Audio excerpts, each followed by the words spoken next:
All right. Well, we are here today with Jan Mees. She is running for her second term on the school board. She is currently the school board president. Welcome, Jan. Hello.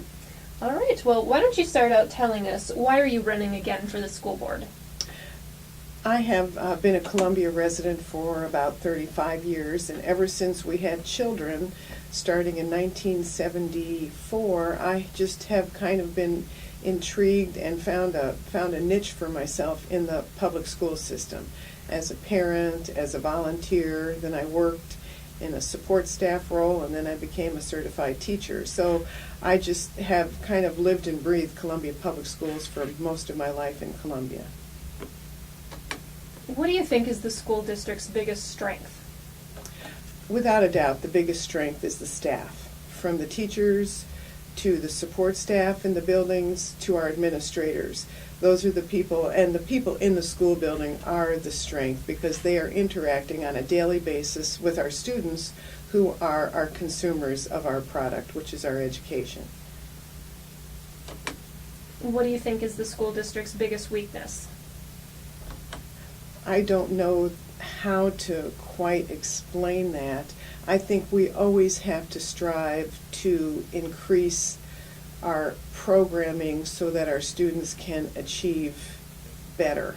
And I think as time goes on, there's a lot of variables that have changed that have affected how our kids are achieving, and we have to keep digging in and trying to find new ways to get better programming in the schools with, of course, much less money. And the two things, although they seem to be parallel, of course they intersect. And without money, we're having to make cuts, which are extremely difficult to decide, do you rob Peter to pay Paul?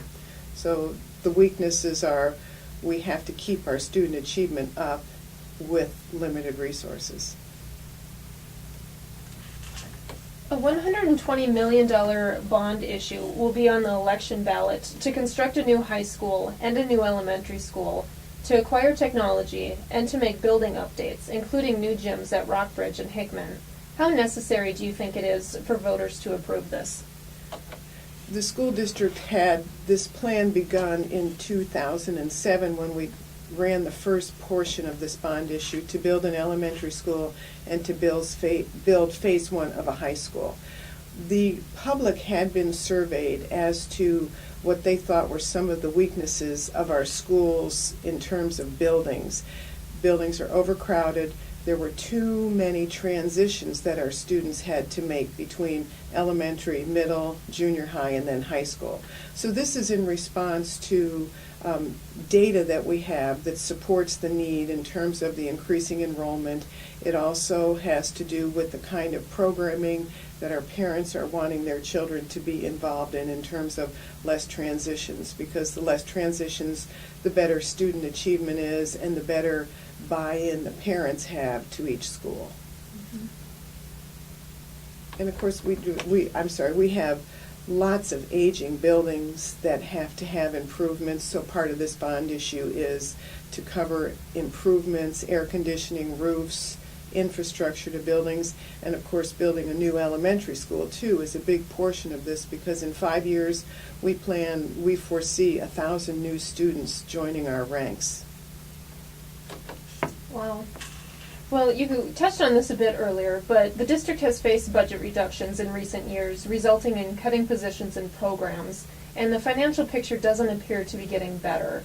What are steps the district needs to take to improve its financial situation and ensure students are getting a quality education?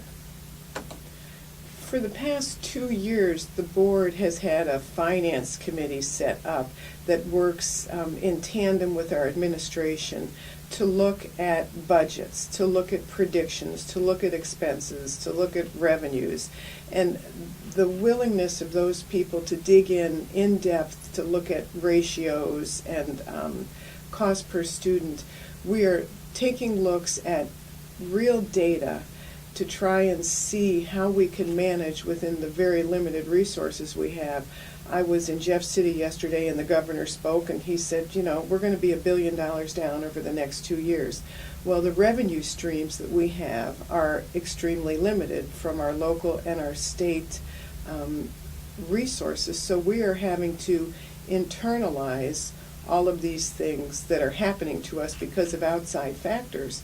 And with this budget year, one thing that our new superintendent did, he did in-depth study of ratios that are involved in each program, be it class size, be it specialists in a certain building, so that we were not having some of our buildings over some of the ratios that other buildings are having to live with. So we're trying to do an equity look at things, but still be efficient, if that makes sense. Mm-hmm.